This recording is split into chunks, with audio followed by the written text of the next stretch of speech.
Some people don't just fear rejection, they feel guilty for taking up emotional space at all. They walk into rooms already half apologizing, not out loud but deep in their body. They ask for very little, but feel embarrassed for asking anyway. They overthink their tone and text messages. They replay small moments like they asked for too much. If someone sighs, goes quiet, or looks tired, they notice instantly. Their first thought is often, "I did something." That kind of guilt does not come from nowhere. It usually begins long before language can explain it. Some children grow up learning that love is available, but ease is not. Care may exist, but only when it doesn't cost too much. So they become careful, easy, helpful, self-erasing in small, impressive ways. They learn how to need less before they ever learn what they need, and that gets mistaken for maturity. People might even praise them for it. So responsible, so independent, so easy to raise. But children are not supposed to be easy. They are supposed to be allowed. Allowed to be loud sometimes. Allowed to need comfort without feeling like they ruin the mood. When that doesn't happen, a strange belief begins to grow. My feelings create problems. Not because anyone sat them down and said it directly. Sometimes it was taught through atmosphere instead. A stressed parent who shut down when emotions got messy. A household where there was food and structure, but no room for tenderness. A family that handled tasks well, but discomfort badly. A child notices that more than adults think. They notice the delayed exhale after they ask for help, the distracted nod when they try to explain hurt. They notice when their sadness is met with logic, when their fear is met with annoyance. So they start editing themselves in real time, not because they are manipulative, but because they are adaptive. That adaptation can look polished from the outside. Inside, it feels like constantly shrinking before anyone asks. This is why some adults say, "I'm fine," before they've even checked. The answer was chosen years ago. It kept the room calm. It kept them from becoming one more thing to manage. And over time, that pattern stops feeling like a strategy. It starts feeling like identity. They become the dependable one, the undemanding friend, the partner who says, "Whatever works for you." But underneath that flexibility is often fear. Not fear of conflict alone, but fear of becoming heavy. Heavy with needs. Heavy with emotion. Heavy with reality. So they try to be light. Easy to love, easy to keep, easy to excuse. They laugh before admitting hurt. They soften every boundary until it barely protects them. Even their pain gets packaged carefully. They don't want anyone to feel burdened by the burden they already feel. This shows up in strange moments. Someone asks what they want for dinner, and they freeze. Not because they have a preference, because having a preference feels more exposing than it should. It shows up when they are sick and still say, "It's okay, don't worry about me." It shows up when they're exhausted and cannot rest. Rest can feel morally dangerous to people who learned usefulness equals safety. If they stop doing, old guilt starts talking. So they keep moving. Not always from ambition, but from unease. Sometimes they call it being productive. Sometimes it's just fear with a planner. They may also become extremely good at reading micro shifts in other people. A change in voice, a pause, a look away. That skill once helped them stay emotionally safe. Now it can make adult relationships exhausting. Because they don't just listen to what people say. They scan for hidden disappointment. They assume care is conditional. They assume patience is running out. So even in good relationships, they brace. Even when someone is gentle, they wait for the cost. This is why kindness can make them emotional. Not because kindness is rare, but because it feels suspicious. Part of them wants to melt into it. Another part thinks, "What will I owe now?"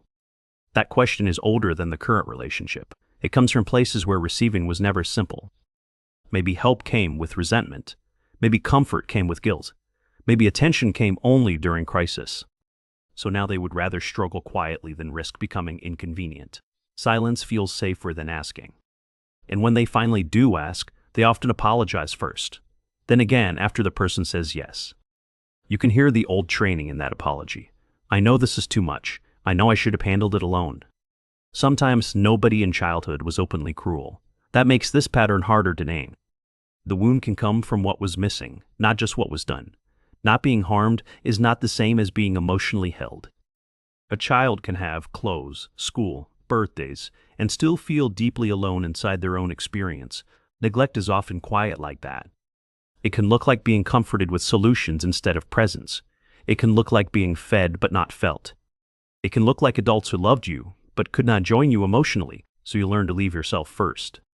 That is the heartbreaking part. People who feel like a burden are often the ones who burden themselves the most.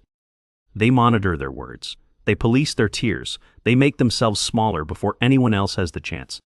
And because they function well, people miss the cost. Competence can hide deprivation for a very long time. They show up on time. They handle emergencies. They become the person everyone can lean on.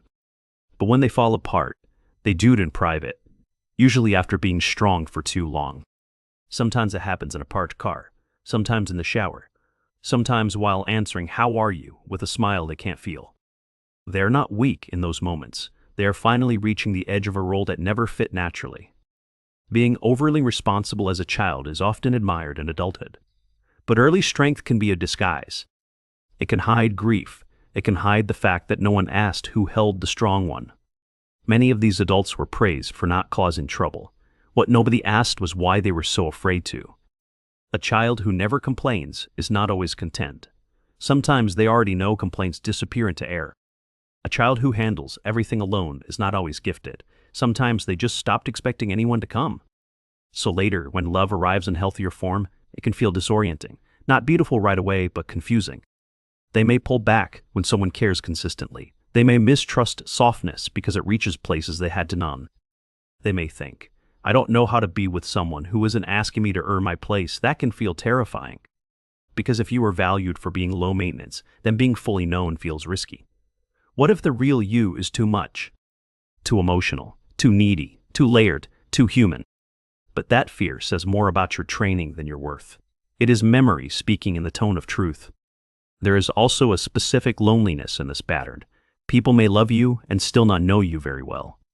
They know your competence, your reliability, your calm face.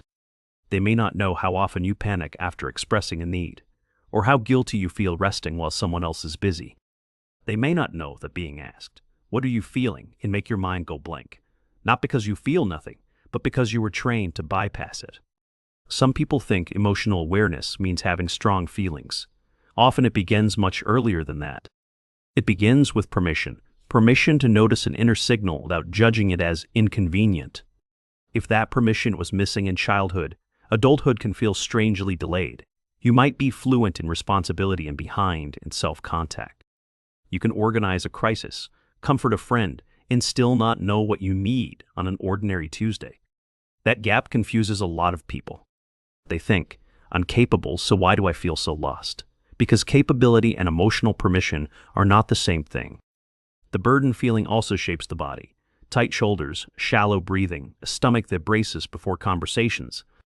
The nervous system starts preparing for disapproval before the mind catches up. That is why the guilt can feel irrational and still feel real. Your body may have learned long ago that needing something could disturb connection. Bodies remember patterns even when stories stay fuzzy. So you might tense up before asking for a ride, feel shame after crying in front of someone safe. You might say, "Sorry," when you are the one in pain. That is not drama. That is conditioning. And still, something in you keeps wanting more. More honesty, more rest, more mutual care. That longing matters. It means the part of you that knows you deserve room never fully disappeared. It may be quiet, but it is there. It shows up as resentment when you overgive. It shows up as exhaustion after pretending you're okay. It shows up as grief when someone treats you gently and you realize how foreign that feels. That grief is important. It is not self-pity. It is recognition. Recognition that what looked like maturity was often self-abandonment with good manners. Recognition that being easy to handle is not the same as being secure. This does not mean your past was fake or your caregiver's evil. It means your system adapted to what was available. And some adaptations deserve compassion, not romanticizing. Surviving early emotional scarcity can make you admirable and deeply tired. There is a cost to always being the least demanding person in the room. Eventually, you disappear from your own life. You become excellent at carrying, terrible at arriving. The shift begins when you stop treating your needs like accusations, when you stop assuming your existence creates extra work. That doesn't happen all at once. Usually it begins in tiny, almost invisible acts. Telling the truth when someone asks how you are. Letting a text sit without rewriting it 7 times. saying, "I do need help," and surviving the ache that follows, resting before you've earned it by collapsing, choosing a restaurant without apologizing, admitting hurt without wrapping it in jokes, letting someone be kind without immediately paying them back with usefulness. These things sound small, but they are not small. They challenge a very old equation. If I need, I lose love. For many people, that equation ran their whole life without ever being spoken. Breaking it feels less like confidence and more like withdrawal. You may feel shaky when you stop over-accommodating. You may feel guilty when you take up normal space. That guilt is not always a warning. Sometimes it is just the sound old conditioning makes when it is no longer in charge. And maybe that is the real turning point. Not becoming fearless, but becoming honest enough to notice the script. The script that says your sadness is too much, your presence is too much, your humanity is too much. It was never a neutral script. It was written in rooms where your inner life had limited space. But you are not those rooms anymore, and you do not have to keep decorating your personality around other people's discomfort. You are not hard to love because you have needs. You are not too much because you want to be met. You were a child who learned to make yourself lighter. That is different from actually being a burden. A burden is something people talk about with resentment. You've been talking about yourself that way for years. Maybe the deepest wound is not that others once made little room for you. Maybe it is how faithfully you continued the pattern alone. So if this ache follows you everywhere, it does not mean something is wrong with your character. It may mean you were taught to confuse invisibility with safety. And now adulthood is asking a different question. Not how little can you need, but how fully can you remain. Remain present when you are emotional. Remain honest when you want comfort. Remain in the room of your own life without apologizing for the space you take. That is not selfishness, it is repair. Because the truth is simple, even if it takes years to feel true. Your needs are not evidence against your worth. Your sensitivity is not an inconvenience. Your exhaustion makes sense. Your caution makes sense too.